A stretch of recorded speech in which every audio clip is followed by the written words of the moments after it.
وعدەی ناردنی موچەی هێزە ئەمنیەکان و پێشمەرگە لە بەغداوە ئاشکرا دەکرێت. بافڵ تاڵەبانی لەسەر دەنگۆی جێهێشتنی کوردستان بە توندی وەڵامی نارەکانی دایەوە. سوودانی پێشنیاری نوێ لەبارەی چارەسەری کێشەی نەوتی هەرێم ڕادەگەێنێت و ئەم هەفتەیەش کۆبوونەوەی چارەنووساز لە بەغدا ئەنجام دەدرێت. سڵاوتان لێبێ لە ئاستاندەرەوە گرنگترین هەواڵەکانی ڕۆژتان پێشکەش دەکەین.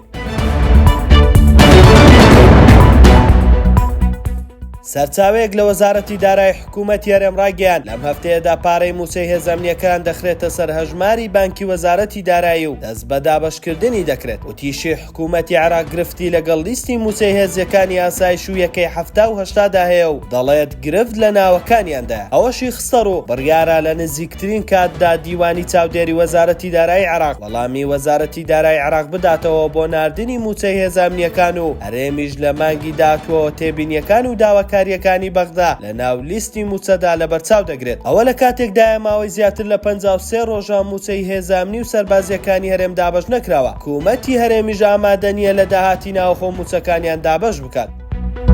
ئەمڕۆ لە مەراسیمەکانی یادی یەکێتی لە سلێمانی بافڵ تاڵەبانی سەرۆکی حیزبەکە بە هەوادارانی حیزبەکەی ڕاگەیاند هەرگیز جێیان ناهێڵێت و لێرە لە کوردستان دەمێنێتەوە. گەیاندنی ئەو پەیامە لە کاتێکدا بوو چەند ڕۆژێک بۆ میدیاکانی پارتی ڕایان دەگەیاند بەهۆی فشارە ناوخۆی و دەرەکیەکان لەم ماوەیە سەرۆکی یەکێتی کوردستان بۆ ماوەیەک بە ناوی خوێندن جێ دەهێڵێت و حیزب ڕادەستی قوبات تاڵەبانی برای دەکات. بەڵام پەیامەکانی ئەمڕۆی ناوبراو دەری خست هیچ پلانێکی لەو شێوەیە نییە. لا دیدارێکی ڕۆژنامەوانیدا بافڵ تاڵەبانی جەختی لەوە کردەوە لە هەڵبژاردننی داهات و دەنگی حیزبەکەی لەگەڵ پارتی لە یەکتر نزیک دەبێتەوە و پارتی دەنگەکانی کەم دەکات.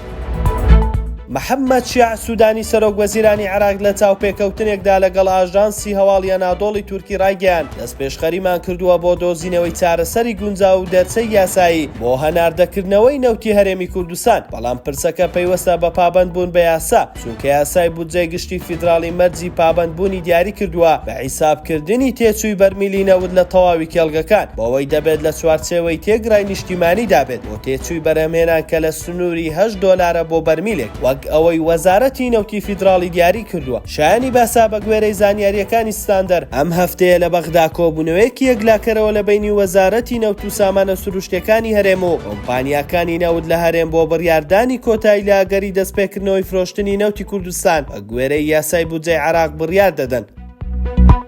ستاندەر نویزمان پێشکەشکردن شاد و کامەران بن.